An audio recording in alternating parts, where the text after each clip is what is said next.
everyone, this is Chocowet here, and today I'm going to be presenting to you my review of Astonishing Gators Volume 2, or Volume Poo, if you would have it that way. I reviewed the first volume of Astonishing Gators in the March of last year, and I feel blessed that those involved and featured in this story are still a part of my life. Even though my presence on comic book Twitter and YouTube has definitely dwindled considerably over time. Astonishing Gators is created, written, and illustrated by Chloe Handler, and it is a parody of the discourse in the comics community started by Comicsgate, who I actually don't know who leads Comicsgate anymore, because I'm just over here in my little movie palace, with my spyglass looking out, and they kind of eat each other a lot, but I know that, Ethan Van Sciver was kind of the head, if you would, but he's since blocked me, so I don't, see any of that unless people screenshot it, so it's difficult to tell who has quote-unquote power in that quote-unquote movement, but I don't know. It's truly miraculous that it's still a thing.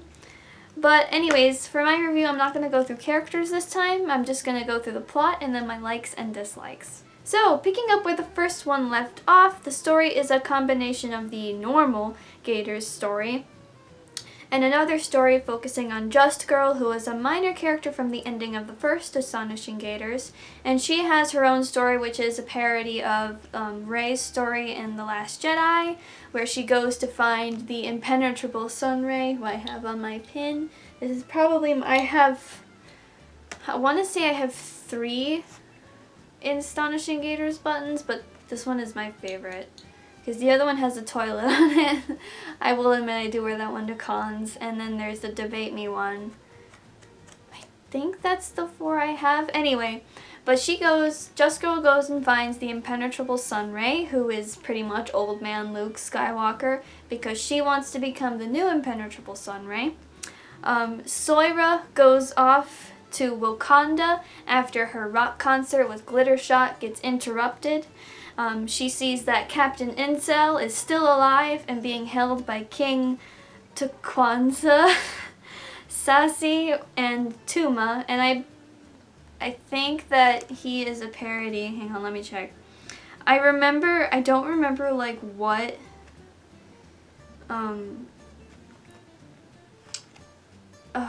I don't remember what Comicsgate story he is a parody from. I just remember when Chloe was first working on the story, that was Tuma was one of the first characters she showed us because of his vagina hand.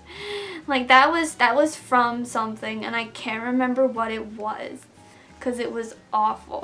But anyway, the front lines are being held down against the Debate Me bots by our lovely Renpool, Social Justice Spider, and some new characters, which I will get into later. Stephen Von Scribbler has a Thanos-like storyline. He is going by Stephanos now, and he sacrifices his minions and finally faces off with our heroes. Other villains are also present, and they parody other different loudmouths from within the Comicsgate community. So it's quite it's rich in story. It's very rich in story and lore, despite it being a bit, it's obviously that Chloe worked very, very hard on this, and to be honest, I believe that Volume 2 is objectively an improvement in every single way from the first story. I do love the first volume a lot, but Volume 2 just, it's really cool. And I think one of my favorite quotes applies to it. I first heard this quote from Dana Gould, who credits it to Joel Hodgson, which is, "Not everyone will get it, but the right people will get it." And I feel blessed being one of the people who gets it. So, parts I liked. One of my criticisms last time was that it did not feel like a trade because it didn't have the binding This feels like a trade. It's a great size. It feels like something I would go and buy from a comic book store, and that is lovely. The art is, wow, the art just improved so much. I'm just astonished by how talented Chloe is. The color, it's a very colorful, very vibrant to look at book. All of the characters are different and distinct, and you can tell who's who. She draws faces very lovely, and I appreciate that a lot. And it's just very lovely. The art is lovely. I have no complaints about it at all. Last time I had a complaint that it looked a little too webcomic-y, but that does not apply anymore at all. And I felt really bad about saying that. I was like, oh my god, I'm insulting my friend's work. But no, that doesn't even apply here anymore. Everything it's very detailed, and it's obvious that a lot of work was put into it, so it's lovely.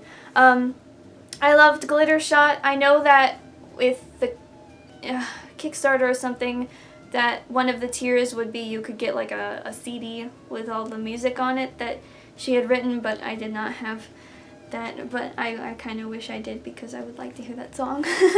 But I also liked that it was kind of a parody of Josie and the Pussycats, because I understood that reference. I loved the doubling down on making fun of Ethan Van Sciver, just because he deserves it. Honestly, there's so few people I'm like, I genuinely want to be mean to, but with Ethan Van Sciver I just can't. He's so nasty. He's just a nasty human being, and I do think it's very funny that he blocked me though.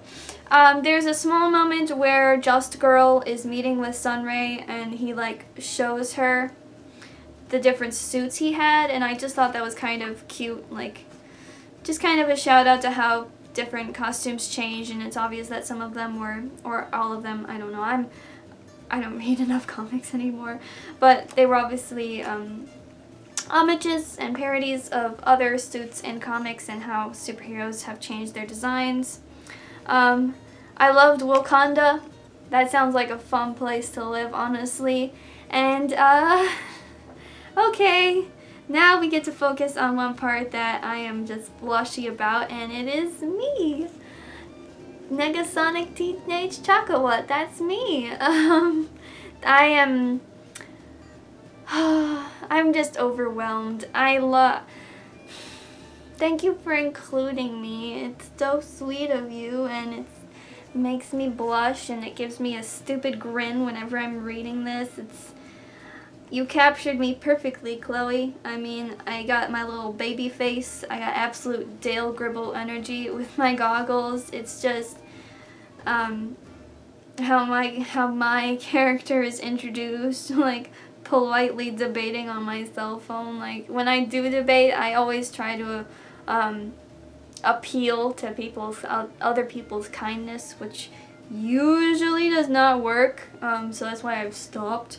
But I just was very touched to be included, and in such an affectionate way. Thank you very much. That means a lot to me.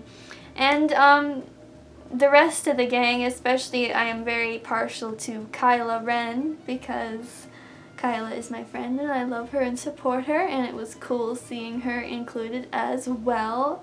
And there were many other people included. I can't name them all. I'm just shouting out my friend because she's cool. I loved Soira Ex Machina because Soira is genuinely cool, and I just, it doesn't have to make sense. The whole story, it can be wrapped up tightly. It doesn't matter. It really doesn't.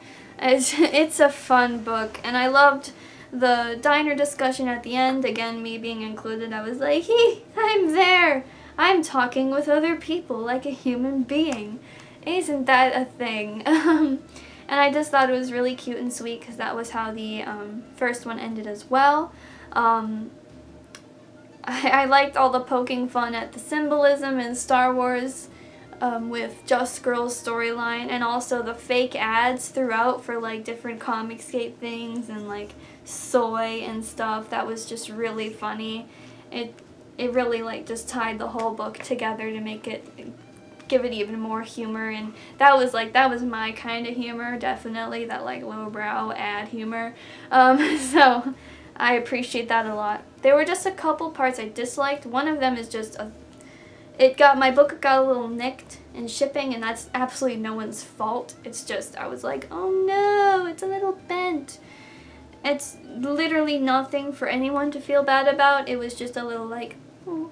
The scattered gross out humor throughout the book, like Captain Incel being held in a tub of a vat of urine and Tuma like wiping poo on someone's face, like that is not usually what makes me laugh. But then again, I just have old movie brain rot, so things I find funny are like things the Greatest Generation found funny, and it's like, so this is more of a reflection on how broken my sense of humor is.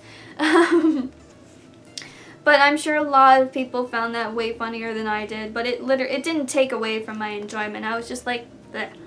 I actually was a little sad that like the ending kind of insulted the story, like saying that the story was mediocre. Like, no, it was not. It was great. I liked it a lot. It was not mediocre. It was in fact a very fine story. And I also just don't usually like endings that are like, well, that sucked, sorry for reading. No! I liked it. Shut up. So again, I would like to emphasize how touched I am to be included in this book. It was so sweet and so lovely just to have a little character of me that will always be there. I also think it's definitely good for me to review something as silly and wonderful like this book, because with the things I focus on, it is incredibly easy to come across as kind of elitist or obsessive, or someone who takes myself much too seriously. So this was humbling and fun to do, so thank you. Thank you, Chloe. Thank you so much for this wonderful, wonderful book. And to everyone in the anti-comicsgate community, just keep doing what you're doing, being awesome, and I love you all very, very much. I hope you've enjoyed my video, and remember to like and subscribe. Also remember, I do have a Patreon. I have not been tending to it as closely as I should be, but it's $5 a month to get you the rank of my companion, and it will get you all of the exclusive content that I put on there. And yeah, thanks for watching. Bye! Do you believe in kissing, honey? You bet I do. Well, I believe in kissing, honey, when the moon is new. So as many of you know, I am a citizen of the USA. And currently our country is suffering from a crisis at the border. Immigrants seeking asylum in the U.S. are being detained. Families are being separated and kept in detention centers in horrible conditions. All of it is scary and horrible, and a bit hard to come to terms with. So until things start getting better, I'm placing this message at the end of all of my videos to try to use what little influence I have to bring awareness and help. There are a number of things you can do to help. One of the simplest things is to donate to Immigrant Families Together, who are fundraising money to pay the bonds of detained immigrants and also provide necessities to families such as hygiene products, food, and shelter. This organization is also looking for volunteers.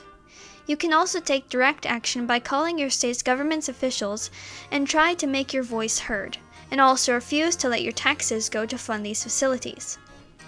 There are many groups online that are looking for help to make sure these people are treated like human beings and receiving the help they desperately need. Let's prove that there is still hope for humanity and help solve this crisis in the most humane way possible. Remember, showing kindness isn't political, it's just the right thing to do. Thank you.